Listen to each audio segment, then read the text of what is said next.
احمد قائم مقامی هستم، متولد 1333، زادگاه هم شهرستان کاشمر. تا مراحل تحصیلات دیپلم در خود شهرستان کاشمر بودم که بعد از اینکه دوران تحصیلات دیپلم هم تمام شد بایستی به تبع وارد خدمت سربازی می شدم و در حقیقت یه جور توفیق اجباری شد ماجرا برای من که در همون سالهایی که تهران بودم مسیر من در حقیقت از یک شهریت کوچکی مثل شهر کاشمر منو به وسعت بزرگ تهران فراخواند و افتخار اینو پیدا کردم که در همون سالهای آغازین با درس و کلاس بزرگترین استاد خوشنویسی ایران و ارشدترین استاد خوشنویسی ایران یعنی مرحوم آقا سید حسین میرخانی آشنا بشم. If someone asks me of who I am or what do I do for a living, I will only talk about a holy shrine over which the pigeons fly, and its golden dome illuminates my heart. Its pilgrims teach me piety and compassion. Its walls teach me resistance. Its doors teach me open-heartedness, and whose honor teaches me sincere love and compassion. در روزهای اولی که وارد کلاس این استاد بزرگ شدم یه تعدادی از هنرجو هم آمده بودن طبق معمول، خب میان برای جلسات اول. مرحوم آقا سید حسین میرخانی سوال میفرمودن که شما برای چی آمدید؟ شما برای چی آمدید؟ از یکایک دوستان سوال میپرسیدن که برای چی آمدی خوشنویسی یاد بگیری؟ برای چی آمدی کلاس خوشنویسی؟ مطلبی که اونجا قفل در حقیقت قلب منو باز کرد کلیدی بود که حضرت استاد به این دل انداخت و استاد بعد از این که فرمایشات اولیه‌شون تموم شد ایشون فرمودند هر کسی برای نوشتن و آموختن قرآن مجید آمده اینجا بشینه و هر کسی برای رزق و روزی و معاش و غیره نشسته اومده کلاس من پاشه بره. Is the knowledge I possess today going to assist me in serving my faith and religion? Are these curvy lines going to help me convince the unbelievers and help them bear witness and accept the truth?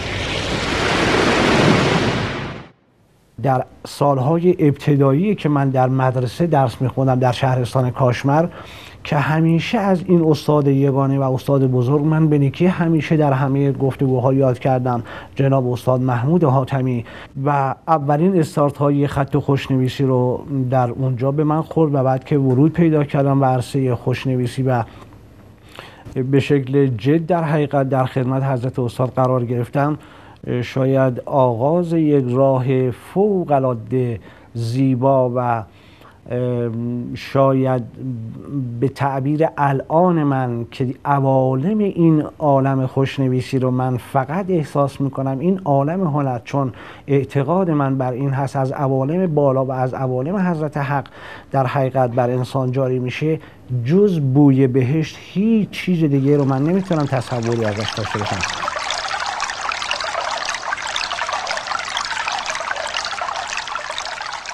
در اون زمان هم پدران ما هم معلمین ما به خاطر اینکه خودشون از رسم الخطهای فوق العاده خوبی استفاده می‌کردن دارای خطوط خیلی زیبایی بودن. پدر من هم از خط ریز فوق العاده خوبی برخوردار بودن و همراه با آموزه های قرآنی که صبح به صبح ایشون بدون استثنا هیچ صبحی به نظر من ظهر نشد الا اینکه ایشون قرآنشون رو یقینا در جمع و با شاید نوعی تحکم که همه باید بشینن قرآنشون رو بخونن صبح شروع می شد و همزمان با این نگاه های دینی که این پدر نسبت به خانواده داشت در راستای خوشنویسی به من کمک میکردن.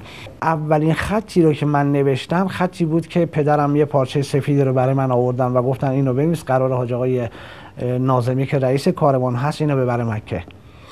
خب با چه خاطره ای؟ من شاید لزومی نداشته باشه اینو بگم. دقیقاً اگر درست برگردم به زمان خودش، سن 16-17 سالگی من بود، یعنی شاید همون اوایل 49-50، 1349 یا 50 بود. اینقدر اشتیاق این موضوع در من زیاد شد و حجمه قریبی از روح معنوی در من جاری کرد که خط من نوجوان که هنوز شاید ریش و سبیل من کامل در نیامده بود، خطم داره میره مکه. خیلی برای من این اتفاق فوق العاده زیبا بود و شاید همون نسخه بود که در حقیقت نگاه بدون یقین و بدون تردید و یقینا نگاه حضرت حق بر این بود که شاید از این طریق من به نوعی در حقیقت در این مسیر دعوت شده باشم که باید به این مسیر حالا یه لبیکی هم من بگم در پاسخ. Calligraphy is a type of art that most people think is a colorful script, but how can I explain about its high significance when it's hard to describe it within words?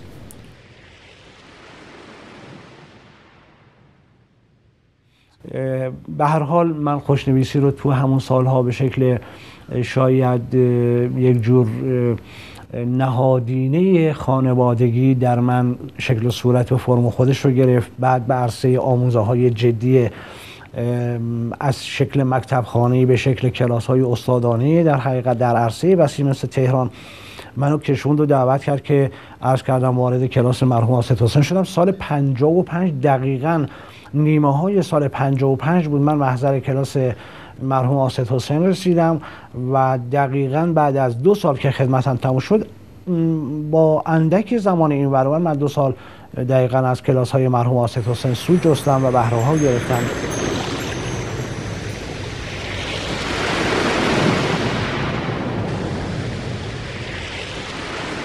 مدت زیادی در خدمت استاد امیرخانی بودم.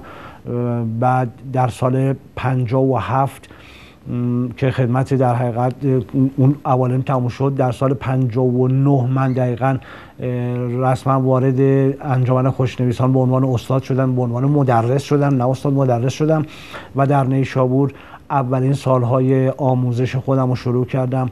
ممتازم رو در سال 61 گرفتم.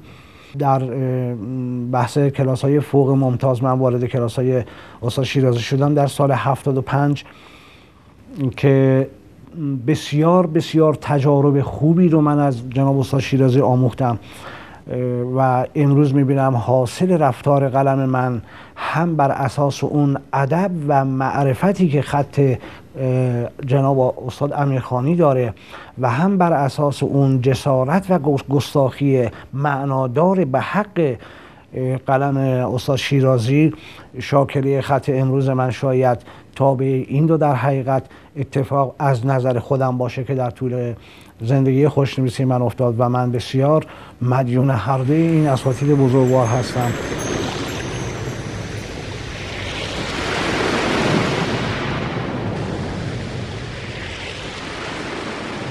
اولین نمایشگاه همون سال 59 در ارشاد اسلامی نیشابور برگزار کردم و 17 سال در نیشابور بودم که در تمام این 17 سال یک بار نمایشگاه رو به طور انفرادی برگزار کردم.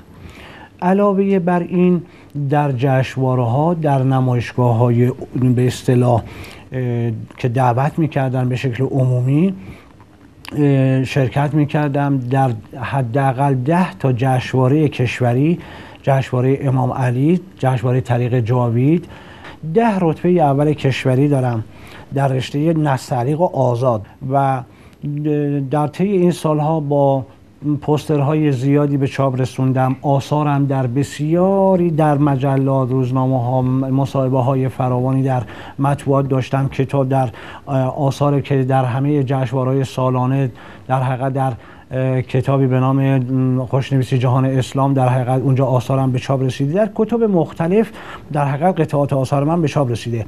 علاوه بر این که 5 شرکت نمایشگاه خارج از کشور داشتم. در دبی 2 نوبت نمایشگاه داشتم، در لاهور پاکستان یه نمایشگاه انفرادی که خودم حضور داشتم، به شکل مشترک در کراچی داشتم در بمبئی نمایشگاه داشتم، عرضم به حضور شما گروهی البته، و در جای جای ایران در تمام نمایشگاه‌ها و جشنواره‌های کشوری در حقیقت حضور فعال داشتم. دو حاصل در حقیقت علاوه بر این همه نمایشگاه‌ها و شرکتی در جشنواره‌ها و رتبه‌هایی که خدمتتون عرض کردم، 2 تا کتاب هم توفیق پیدا کردم که نوشتم. یکی به نام کتاب یاد و عقاب که مثنوی باره فوق‌العاده قوی دارای غنای محتوای بسیار بسیار بالایی است، و کتاب دومم که به نام مشهد الرضا که در رابطه با 4 سفر حضرت علی بن موسی رضا علیه السلام که از آغاز که نویسنده این کتاب در حقیقت مطالب و شعرهاش مال جناب آقای دکتر احمدی بود، دکتر جواد احمدی، که تقریبا 1 سال طول کشید تا این به نمایش به نوشتنش تموم شد و به معرض چاپ و اینها که الان هم موجود هست که نمونهش رو تقدیم حضورتون خواهم کرد.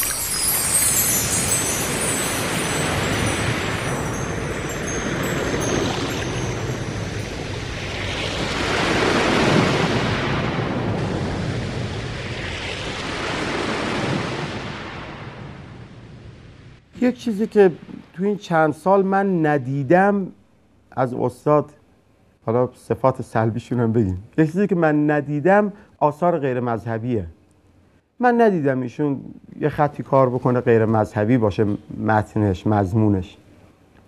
یعنی هر چی که ایشون آثار برجسته و حتی اون آثار دست‌نوشته های معمولی ایشون، من گاهی دیدم که ایشون تو خونه تمرین هم که میکنن خطوطی رو اون مضامینش بازم مذهبیه و عمدتاً میتونم بگم که ایشون علی محوره کارش، لغت علی، تمام اون سیامشخاش علیه، تمام اون تمریناش رو لغت علیه. شاید اواخر دهه 70 بود، در یکی از جشنواره‌های قرآنی من شرکت کردم. اثری رو که من خلق کردم برای این جشنواره، برای شروع این اثر من توسلات باطنی پیدا کردم. جناب سبحانی، با خودم گفتم که یا رسول الله، یه برگه کاغذ سبز دارم، نمیخوام تکرارش کنم، نمیخوام دوباره بنویسم، میخوام توی همین بار اول خودتان مدد کنید.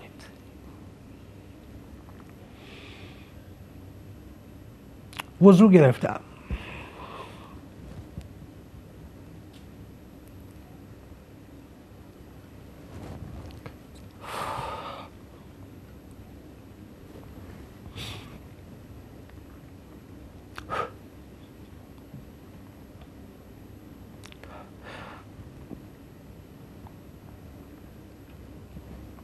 دو رکعت نماز خوندم.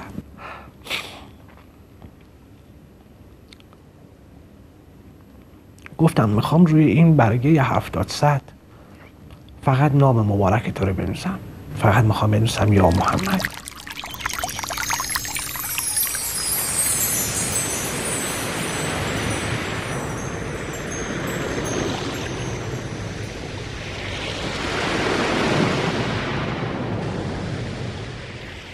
اگر پاسخ گرفتم ازت یا رسول الله که دیگه بماند بین من و تو، اگر پاسخ بهم ندی نمیدونم مسیرم چجوری خواهد شد. ابزار مرکبم رو حاضر کردم. قلم درشترین قلمی رو که من دست گرفتم تا اون زمان 18 سانت بود. این قلمم برای همین واهمه داشتم. گفتم مدد کنید که من دوبار نمیخوام بنویسم. نمیخوام دوبار بنویسم. چرا نمیخواستم دوبار بنویسم؟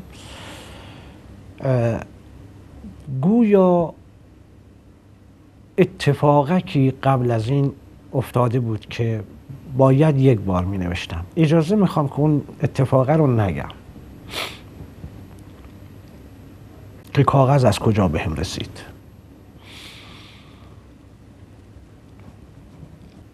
من قلم‌های جلی رو تجربه کرده بودم.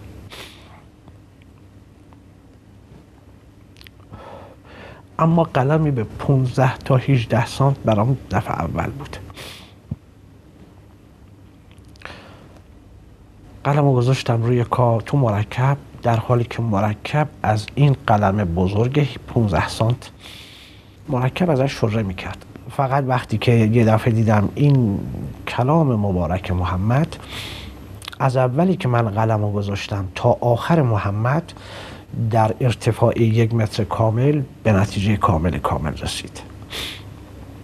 من دقیقاً لحظاتی که خود نام رسول خدا رو داشتم می نوشتم، توی اون لحظات نوشتن اصلا متوجه نبودم دارم چه کار میکنم، اصلا و ابدا.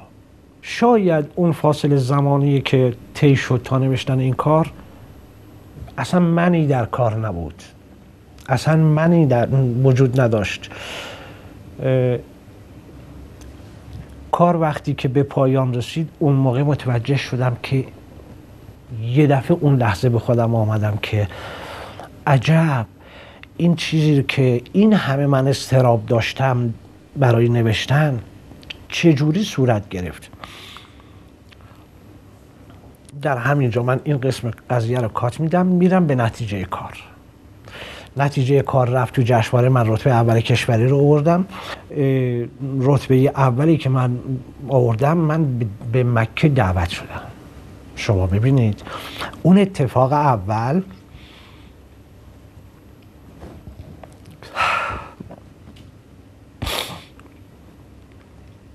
هم خودم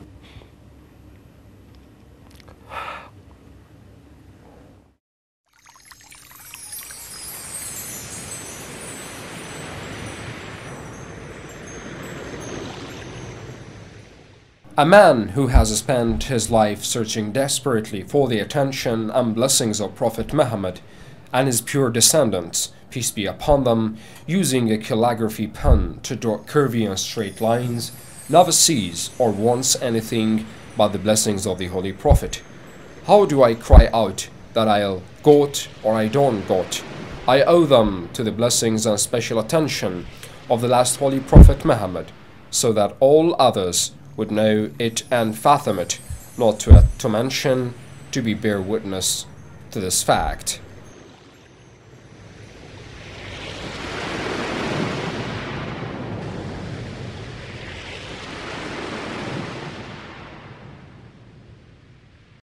حوزه هنری من علاوه بر این که به تمام در حقیقت مفاهیم مذهبی، مفاهیم دینی، اعم از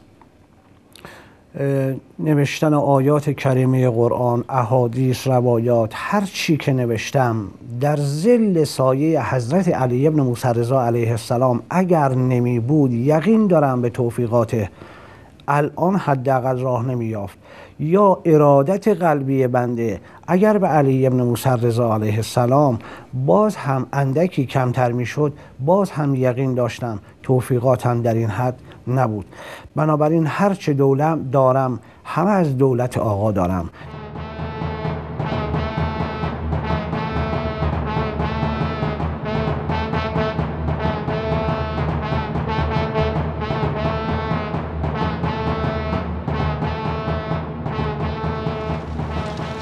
ما در خوشنویسی با انحناها و دورهای زیادی برخورد داریم. یعنی نستعلیق ما امروز به ما میگن برای آموزش، میگن خط نستعلیق از 6 بخش کامل 5 بخش تا 5.5 بخش دور داره. این دور در شکل ظاهری و فیزیکیش یه دوره، اما در بحث باطنیش چیه؟ تمام بزرگانی که تا از آن زمان تا به الان به دست ما رسیده به ما گفتن آقا دایره نون شما باید شبیه بیضی تخم مرغی باشه. اساساً چرا باید شبیه بیضی باشه؟ اصلا سوال همینجاست. ما میبینیم همه عوالم هستی رو خداوند بیضی خلق کرده. بیضی در شاکله سوریش ما میبینیم یک شکلی داره که هیچ جاش دارای زاویه نیست، دارای انحنای حتی تکرار شده نیست. همچنان که ما در همه نظام هستی میبینیم خداوند متعال هیچ حرکتی رو، هیچ موجودی رو، هیچ چیزی رو دوبار همشکل هم خلق نکرده. بیضی تخم مرغی که در حقیقت ما برمیگردیم به اون بحث جوهری هنر خوشنویسی که چرا کاسه دایره ما باید بیضی باشه. ما میبینیم علاوه بر این که در خود دایره کاسه عین ما جیم نون و حالت فیزیکیش هم اون انحنا داره، در همه رفتار قلم ما در حوزه نستعلیق این انحنای بیضی وجود داره. خداوند متعال از دید من حقیر، خداوند متعال علاوه بر این که همه هستی رو به شکل انحنا خلق کرده، شاید برای نگاه باطنی من این باشه که ای موجودی که تو به عنوان انسان حالا به این شعور رسیدی که میخوای سوال بکنی که چرا بیضی، من خودم رو به تو اینجور معرفی میکنم که همه هستی رو من پر از انعطاف قرار دادم. من با تو در جدل نیستم، در تیزی ها و زاویه های خشک پر از سؤال نیستم با تو. با تمام هستی وجود من، یعنی وجود خود حضرت حق با همه هستی در مدارا داره به سر میبره، در انحنا و در انعطاف داره به سر میبره، در لطافت داره به سر میبره.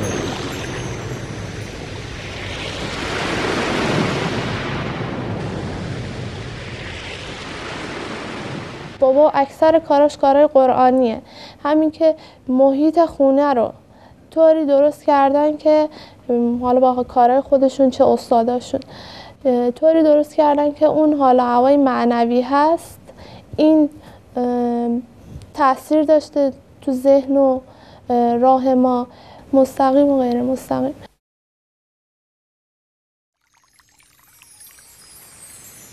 O Imam Ali bin Musa Rida, peace be upon him, it is for your sake that the wishes are granted. It's for your sake that the sins are forgiven and the black clouds turn into pure, white ones, which would rain pearls and the dry lands. And thousands of trees would grow. If you smile, the flowers would blossom and the fountains would splash in the center. When you pray to God for rain, the earth is filled with a sufficient amount of water. So how is it possible for me or for the others not to fathom the unbreakable bond between your highness and the calligraphy art, or neglect this link while we are fully aware of this undeniable truth?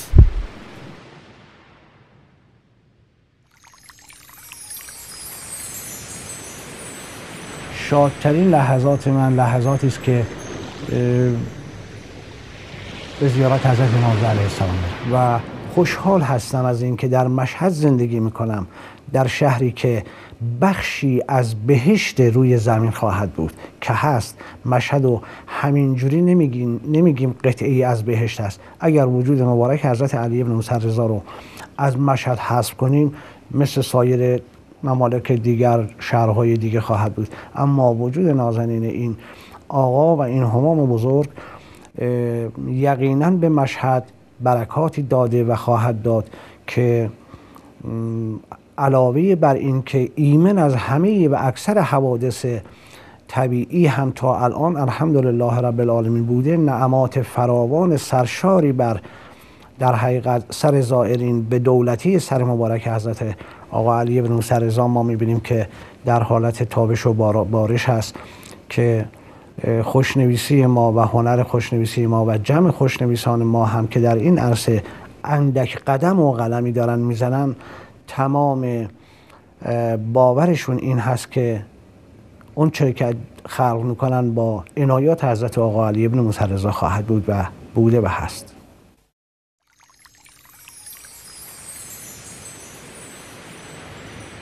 The people do not come to this place in great numbers. Just ask for their wishes to be granted. My art form is calligraphy, and I reside in the holy city of Mashhad. I live in a city where its pilgrims are given their wishes and requests for the Imams are merciful and compassionate. I am a spiritual calligrapher for the art form which doesn't include the mercy of Almighty Allah and His infallible Imams, or does not show any signs of spirituality in its drawn lines, has no value at all.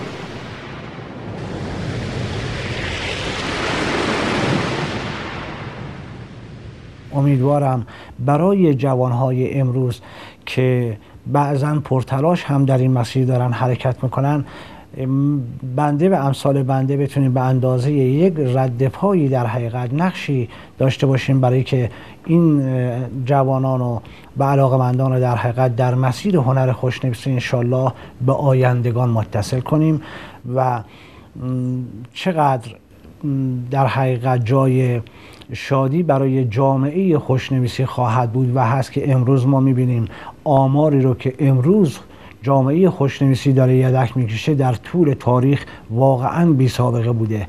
یعنی اگر ما با یک حساب سرانگشتی بخوایم حساب کنیم، این ماشاءالله توفیقات زیادی جوانان ما در این مسیر داشتن که براشون واقعا دعا میکنیم و امیدواریم که در از طریق هنر خوشنویسی انشالله بتونن به ابعاد وسیع اعتقادی و دینی و مذهبیشون انشالله برسن. السلام علیکم و رحمت الله.